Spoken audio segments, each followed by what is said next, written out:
Power and water are transformative forces that create progressive and healthy communities, yet access to these remain a long-standing challenge in many parts of the country. But this milestone partnership seeks to bridge the gap by bringing these essential services to where it's needed the most. I'm Pinky Webb, and this is Business Matters, where doing good is good business.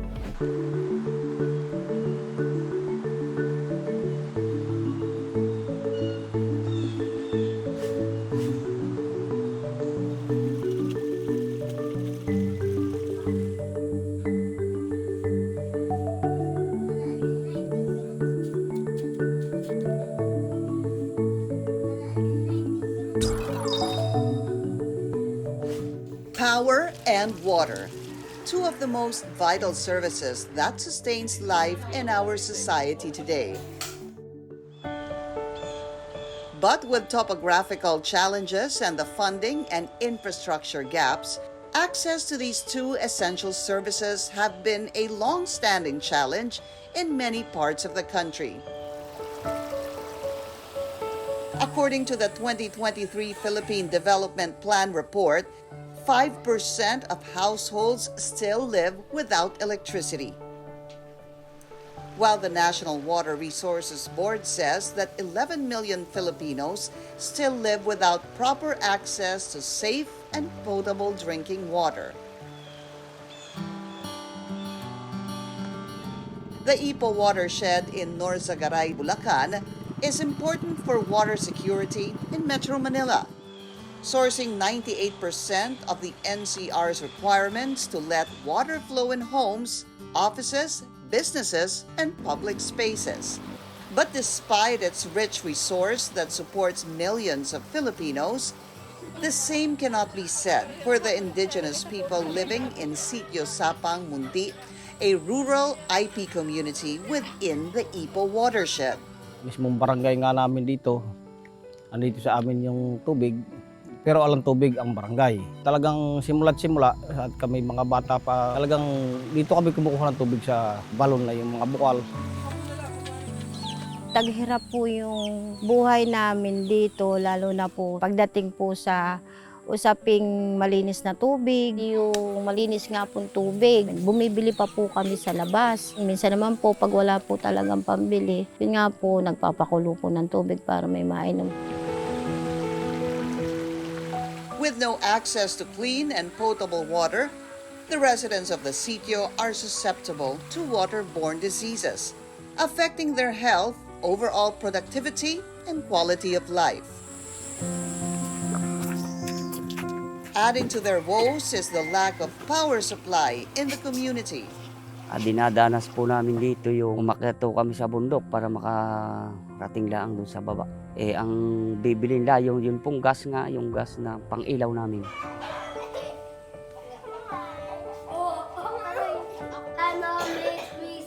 Very good.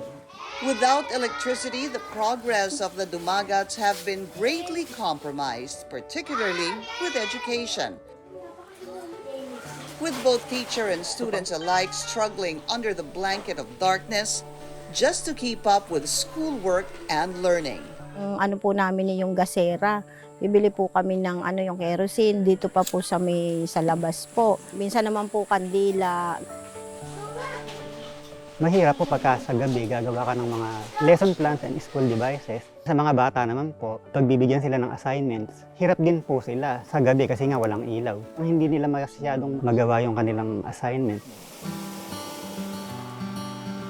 The lack of essential services also poses a problem for the forest rangers of the Ipo watershed. Minsan ginagabi kami sa bundok, hindi po minsan kami makakilos ng maayos dahil kulang po yung aming mga kagamitan. Gasera lang din ginagamit po namin. The Ipo watershed is an important leg in the huge network of pipelines that support millions of Filipinos living in the metropolis. But the irony remains for the Dumagats. They, who are doing their part to care for our precious resource, lack the infrastructure and system to take care of themselves and their next generation.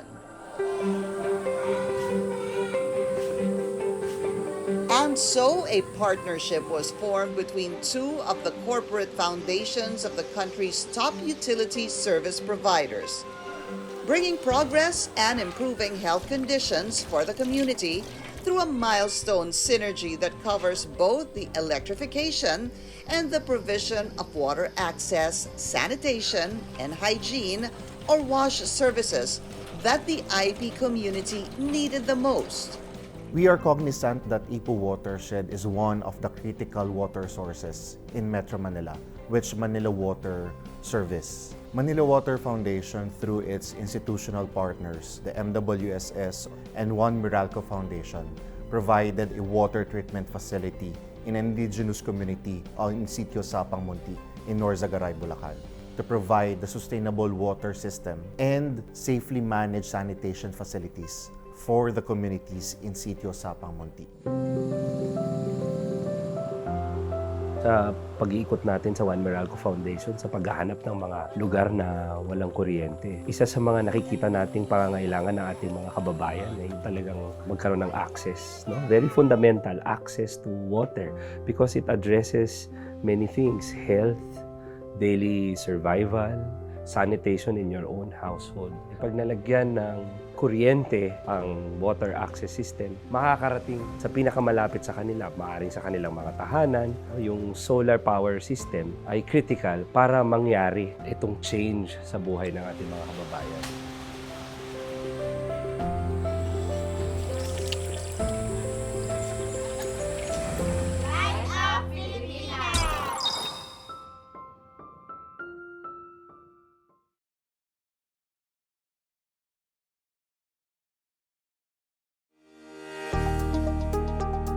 Through the collaboration between the two corporate foundations of the country's top utility service providers, the program Light Up to Wash Up has become a beacon of hope for the IP community of Sitio Sapang Munti within the Ipo watershed.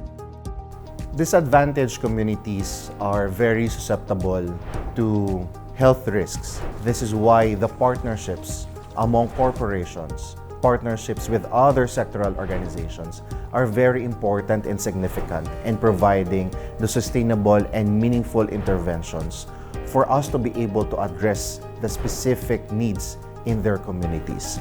It's a very good match for both of our competencies and our core missions, providing access to basic needs of our people. And if we're able to come together in programs like this, it's very obvious what can happen in the community, di ba? Thanks to the collaboration, the urgently needed service for clean, safe, and potable water was finally given to the Dumagats through 18 watering points that are well placed in key areas in the community, soon safely managed sanitation facilities or toilets for families. The water access, sanitation, and hygiene or WASH component of the program not only addressed the need for clean water, but also instilled a sense of care for health, cleanliness, and hygiene among the students of Sitio Sapang Munti Elementary School through the integrated WASH facility.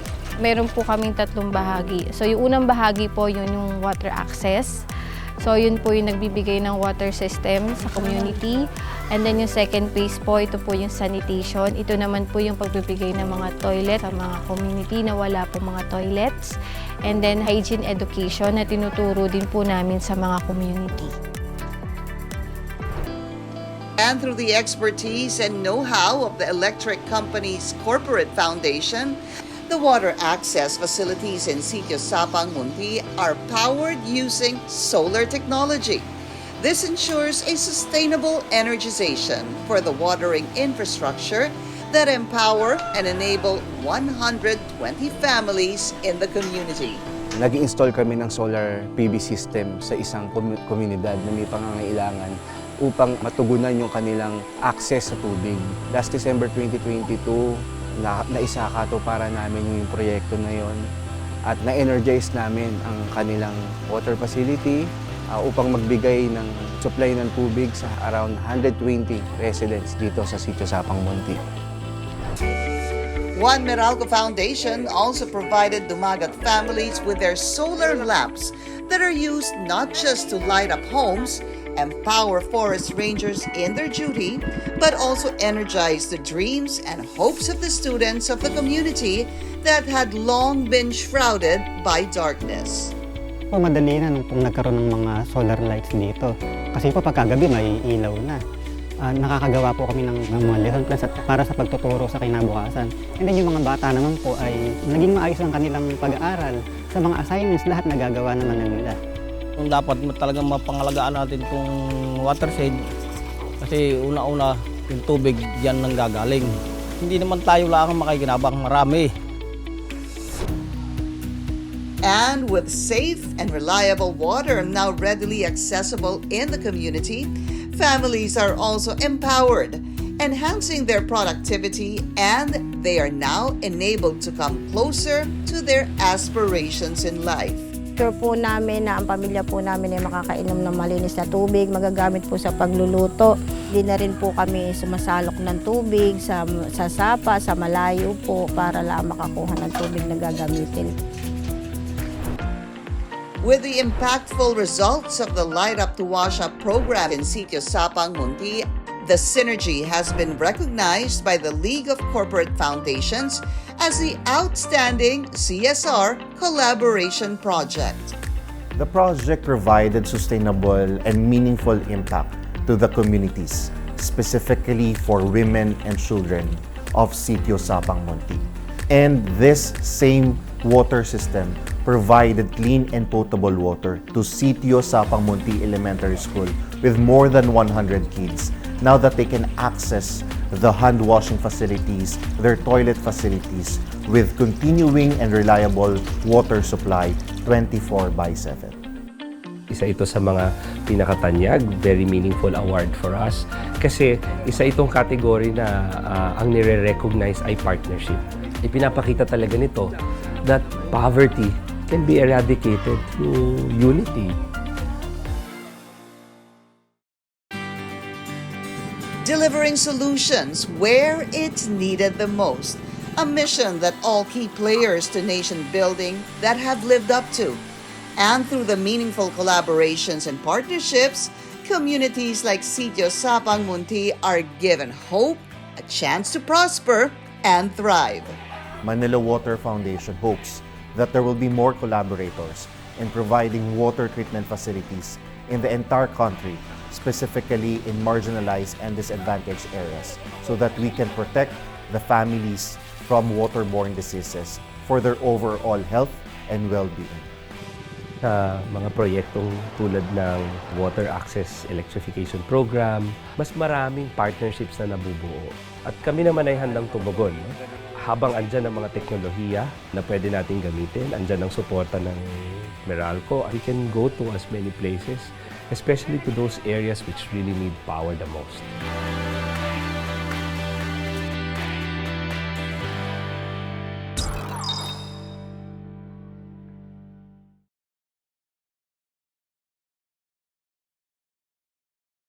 Progress often comes at a cost, as technological advancements bring both opportunities and challenges to people and the environment.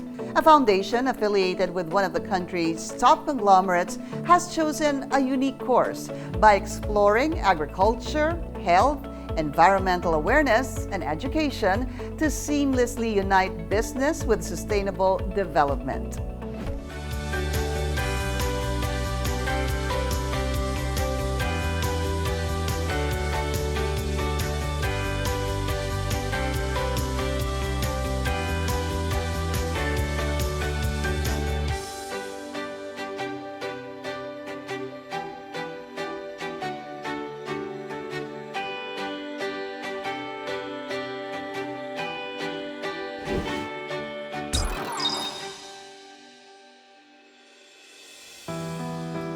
Unpredictable weather, persistent pests, and lack of support.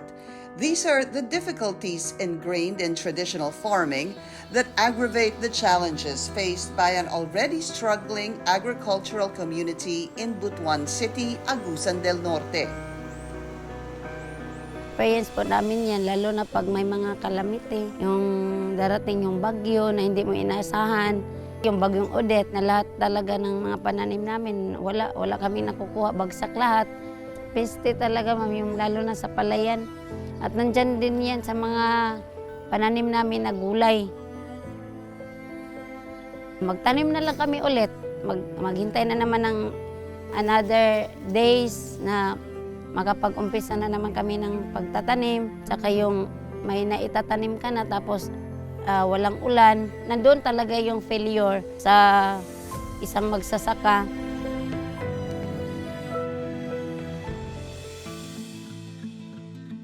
To recuperate, these small farming families often turn to seeking financial assistance from acquaintances, which subsequently plunges them deeper into debt.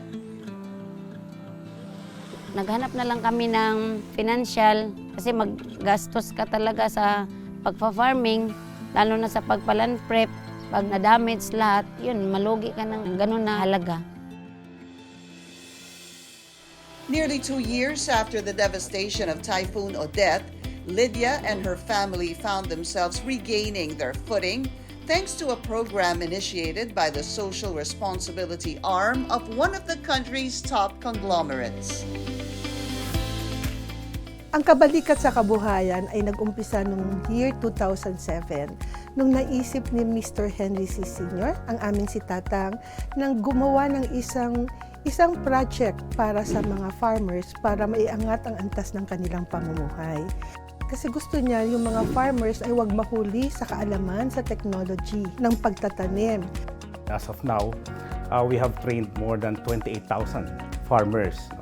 So, ang support dito is talagang more on technology. They know how to plant, but with new technologies, ma-improve yung kanilang harvest. Over time, the KSK or Kabalikat sa Kabuhayan program diversified its focus to encompass various farming aspects and promoting self-sufficiency, which in turn contributed to greater food security in the region. We have 5 partner schools right now. Itong mga schools na ito ngayon ay sinusunod nila, pero yung iba doon dinagdag namin yung paano gumawa ng mga organic fertilizers and all other things. Yung basil kasi, amoy ng basil. Gusto namin i-level up ang kanilang pamumuhay. No? Gusto namin sila na yung farmer, sila na yung middleman, sila na yung salesman. Ito yung literal na farm to market or farm to table. So binubuksan namin ang pintuan ng SM para itinda ang kanilang mga produce diretso sa mga customers.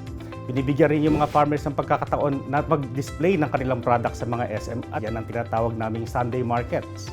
So in fact, nagiging popular na ngayon yan. This program has been instrumental in ensuring sustainable progress and catalyzing transformative changes in farmers' lives. As the foundation prioritizes enhancing practices in cultivating natural resources, it also acknowledges that a community's true wealth lies in its people. Consequently, it places great importance on health initiatives and the overall well-being of the community. First in its commitment to transforming lives and creating a lasting impact on communities throughout our beloved nation. Healthcare, as we all know, is an essential aspect of human well-being. It serves as the cornerstone of strong and resilient communities. Unfortunately, access to adequate healthcare remains a challenge for many grassroots communities. This is where the importance of the health and wellness centers becomes even more pronounced. To address this, health centers in underserved areas were revitalized, bridging the gap between communities and quality healthcare services. Beyond refurbishment, sustainable solutions were placed to further uplift its beneficiaries. Ako talagang tuwang-tuwa ako at masayang-masaya kasi mandami ko na rin napuntang mga birthing home. Malayong-malayo siya dito sa ating binigay ng isang foundation na malaking tulong talaga sa mga kabarangay ko. At sana marami pang matulungan yung SM Foundation, lalo na pagdating sa kalusugan.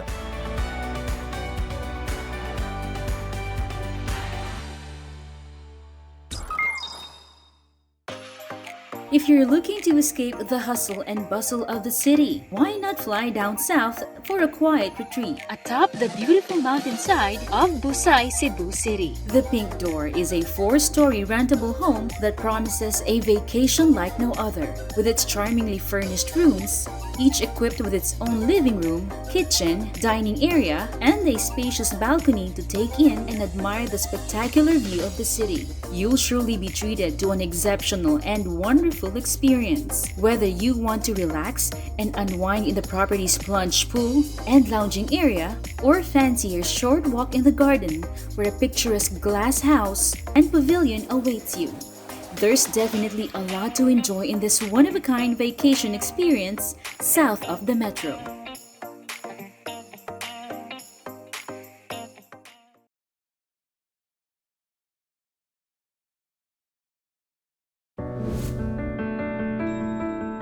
The Foundation's sustainability efforts encompass different aspects that enrich people's lives. From education and disaster response to livelihood and community development, our Foundation's multifaceted social good programs have left an indelible mark on the lives of the vulnerable, empowering them with opportunities for a brighter future. By the end of 2022, the SM Foundation has achieved an impressive milestone of establishing 184 health and wellness centers, serving over 5 million patients. To align with these goals, it also envisioned a path to greater sustainability by integrating environmental stewardship into its initiatives. In support of the SM Green Movement, the Foundation's health and medical programs introduced cutting-edge solutions in their most recent health centers in Palawan and Cebu. We have incorporated innovative solutions such as rainwater catchment systems to ensure efficient water management within the facility. The harvested rainwater services multiple purposes, including flushing, plant irrigation, cleaning, and various non-potable uses. The Foundation has implemented this in other health centers to help reduce their reliance on main water systems, improve water management, conserve precious water resources, and contribute to environmental preservation. We optimize energy consumption and reduce our ecological footprint by employing energy-efficient LED lighting fixtures and inverter appliances. In our pursuit of providing the best care, we have taken significant steps to enhance indoor air quality in this health center by coating 80% of the facility with air cleaning paints. And these paints actively remove pollutants and contaminants from the air, creating a healthier environment for both visitors and staff. The Foundation's overarching commitment to sustainable development is grounded in harnessing technological advancements. One way to strengthen this mission is by supporting education, as it not only empowers individuals with knowledge and skills, but also nurtures a more sustainable and informed society. The education program is actually the results of Mr. C's vision. About 30 years ago, he thought that the best way to alleviate poverty or to decrease the effects of poverty would be education. And he thought of targeting the youth. Starting with around 100 scholars, the education component has to date supported over 5,000 college graduates. The Foundation has modernized its processes to ensure the ease of scholarship application, from examination and interviews to the awarding of scholarships.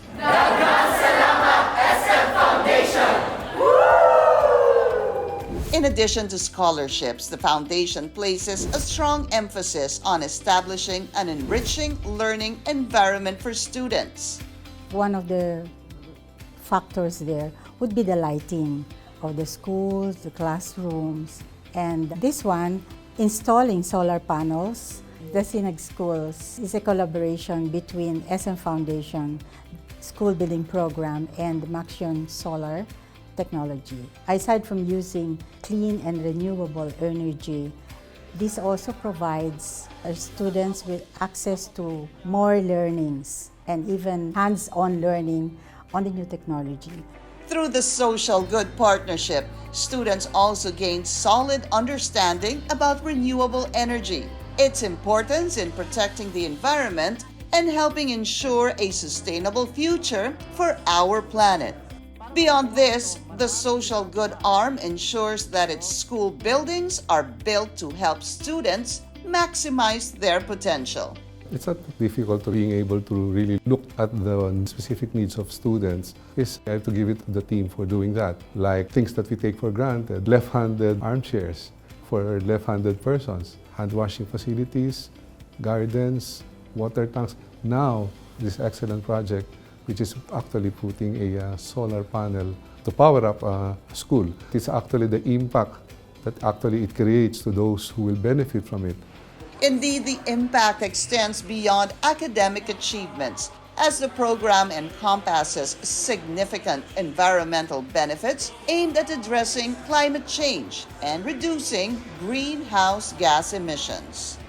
The Sustainable Development Goals is a very good anchor to most of the projects that we have already been doing in the past, present, and hopefully in the future. In fact, this project is uniquely positioned. It's a unique project that basically addresses both the social and environmental good.